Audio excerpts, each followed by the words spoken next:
बाबा सिद्दीकी की मौत के बाद जो सबसे बड़ा सवाल उठ रहा है कि आखिर मुंबई की कानून व्यवस्था पर लोग कैसे भरोसा करें। जब बाबा सिद्दीकी जैसे बड़े राजनेता सुरक्षित नहीं है तो फिर कौन सुरक्षित है। महाराष्ट्र के अंदर एनसीपी बीजेपी की सरकार है। एनसीपी के साथ साथ बीजेपी का गठबंधन है, शिवसेना का गठबंधन है और वहां वो सरकार है, शिंदे की सरकार है, और इसके बावजूद इस तरीके की घटना घट रही है। अब एनसीपी नेता बाबा सिद्दीकी की मौत के बाद देश भर से जो तमाम राजनीति करने वाले लोग हैं वो सवाल पूछ रहे हैं महाराष्ट्र सरकार से। लेकिन बाबा सिद्दीकी का बिहार से जो रिश्ता है वो खास है। बिहार के गोपालगंज के रहने वाले बाबा सिद्दीकी को लेकर बिहार के नेताओं का भी मन दुखी हो गया है। बिहार से ताल्लुक रखने वाले बाबा सिद्दीकी को लेकर बिहार के डिप्टी सीएम रह चुके तेजस्वी यादव, जो बिहार के नेता विरोधी दल हैं, उन्होंने कहा कि जब मैं मुंबई गया था तो बाबा सिद्दीकी से मिला था।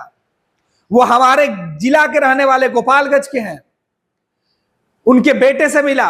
अब सोचिए कि आखिर मुंबई के अंदर क्या कुछ हो रहा है।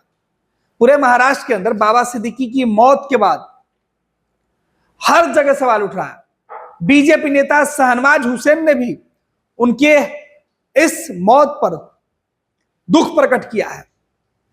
एनडीए की सरकार को लेकर भी कहा है कि एनडीए की सरकार और सभी जो आरोपी होंगे उनको पकड़ा जाएगा।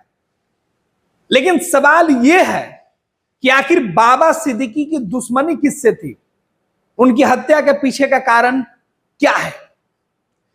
कहा जा रहा है कि सलमान खान के दोस्ती बाबा सिद्दीकी के ऊपर भारी पड़ी, क्योंकि जो गैंग है उसे सलमान खान से बदला लेना है।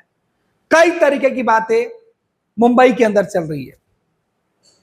महाराष्ट्र के अंदर इस वक्त हर जुबान पर एक ही सवाल, बाबा सिद्दीकी को किसने मरवाया, बाबा सिद्दीकी के खिलाफ किसने साजिश रची। बुलेट प्रूफ गाड़ियों में बाबा सिद्दीकी चला करते थे। बाबा सिद्दीकी को Y+ श्रेणी की सुरक्षा दी गई थी केंद्र सरकार के द्वारा, फिर भी कोई पुलिसकर्मी उस वक्त मौजूद क्यों नहीं था। कैसे तमाम सुरक्षा घेरा को तोड़कर पूर्व मंत्री को इस तरीके से गोलियों से छलनी कर दी गई। बाबा सिद्दीकी के मौत के बाद महाराष्ट्र शासन के कार्यशैली पर सवाल उठ रहा है, पुलिस तंत्र पर सवाल उठ रहा है कि आखिर किस तरीके से एक बड़े राजनेता,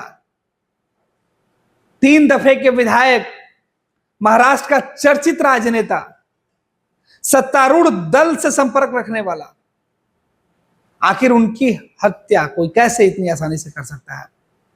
बेटे के साथ जा रहे थे, प्लान कुछ और था, पूरे परिवार में बेटा और पिता दोनों के खिलाफ साजिश रची गई थी। लेकिन इस साजिश का मकसद क्या, कई तरीके के सवाल उठ रहे हैं। बिहार के राजनेता इस पर अब सवाल पूछ रहे हैं। तेजस्वी सहित बिहार के दूसरे राजनीतिक दल के नेताओं ने भी इस पूरे घटनाक्रम पर दुख जताया है। आपको बता दें कि जिस तरीके से बाबा सिद्दीकी के मौत के बाद महाराष्ट्र सरकार के अंदर शामिल तमाम नेताओं की प्रतिक्रिया आई है, उन्होंने इस पूरे मामले पर दुख जताया है। अजीत पवार ने इस पूरे मामले पर कहा है कि पुलिस अलग अलग टीम बनाकर इस मामले की जांच कर रही है। देवेंद्र फडणवीस, एकनाथ शिंदे जो मुख्यमंत्री, उन्होंने कहा कि इस मामले में 2 लोगों को गिरफ्तार कर लिया गया है। पूरी रात जो महाराष्ट्र सरकार के शासन के जो लोग हैं, प्रशासन के लोग हैं, वो एक्टिव हैं। अभी भी कानून व्यवस्था पर जब सवाल उठ रहा है, इस बीच अस्पताल में जहां बाबा सिद्दीकी के शव का पोस्टमार्टम कराया जा रहा है, वहां तमाम राजनेता पहुंच रहे हैं।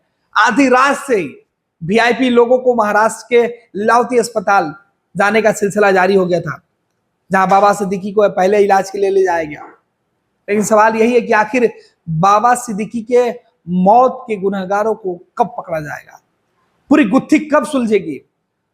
पिछले कई घंटों से जो 2 लोग पकड़े गए हैं उनसे पूछताछ क्राइम ब्रांच की टीम कर रही है। मुंबई क्राइम ब्रांच लगातार इस मामले में नई नई जो जानकारी है वो इकट्ठा करने में जुटी हुई है, लेकिन अभी भी बाबा सिद्दीकी से जुड़े ठोस सबूत नहीं निकल के सामने आए हैं। बाबा सिद्दीकी महाराष्ट्र कांग्रेस के बड़े नेता हुआ करते थे, पिछले कुछ महीने पहले उन्होंने कांग्रेस पार्टी को छोड़कर एनसीपी अजीत पवार की गुट को उन्होंने ज्वाइन किया था, और यहां पर वो अपने बेटे के साथ थे। उनके बेटे विधायक हैं, और अजीत पवार कह रहे हैं कि विश्वास नहीं हो रहा कि इस तरीके की घटना घटी है। देवेंद्र फडणवीस, सुप्रिया सुले, शरद पवार, कांग्रेस पार्टी के लीडर्स, तमाम देश के लीडर्स इस पूरे मामले पर दुख प्रकट कर रहे हैं। हर किसी के लिए बाबा सिद्दीकी की हत्या, लोगों के मन में बॉलीवुड के अंदर से भी सवाल उठने लगे हैं।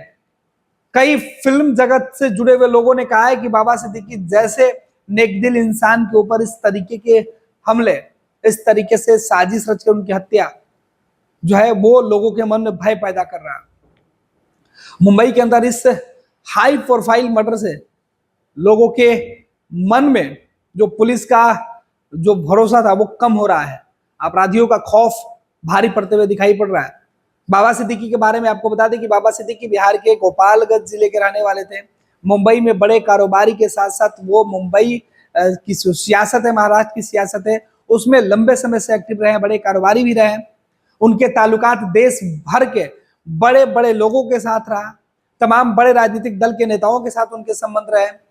मुंबई में वो हमेशा अपने घर पे कई जलसे करते थे और उन जलसों में तमाम लोग पहुंचते थे, और ऐसी चीज को लेकर उनकी लोकप्रियता जिस तरीके से थी, बाबा सिद्दीकी किसी एक दल में भले ही रहे हो लेकिन उनके रिश्ते हर दल के नेताओं के साथ रहे हैं। यही वजह है कि आज महाराष्ट्र में बाबा सिद्दीकी को लेकर हर कोई चिंतित है।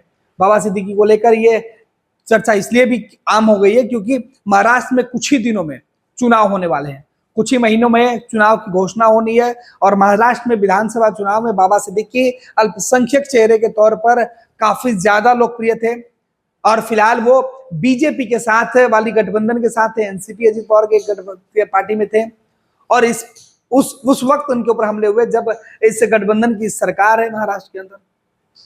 सवाल तो उठेगा, एक अल्पसंख्यक नेता जिसके ऊपर जो सत्तारूढ़ दल का समर्थक हो उसके ऊपर इस तरीके की गोलीबारी, जिस जगह पर इस हत्याकांड को अंजाम दिया गया उसके आसपास की लाइटें नहीं होना, सीसीटीवी कैमरे नहीं होने भी संदेह पैदा कर रहे हैं कि इसमें जो बड़े लोग हैं वो शामिल हो सकते हैं। हालांकि कल रात से ही अलग अलग बिंदुओं पर जो है वो बातें की जा रही है।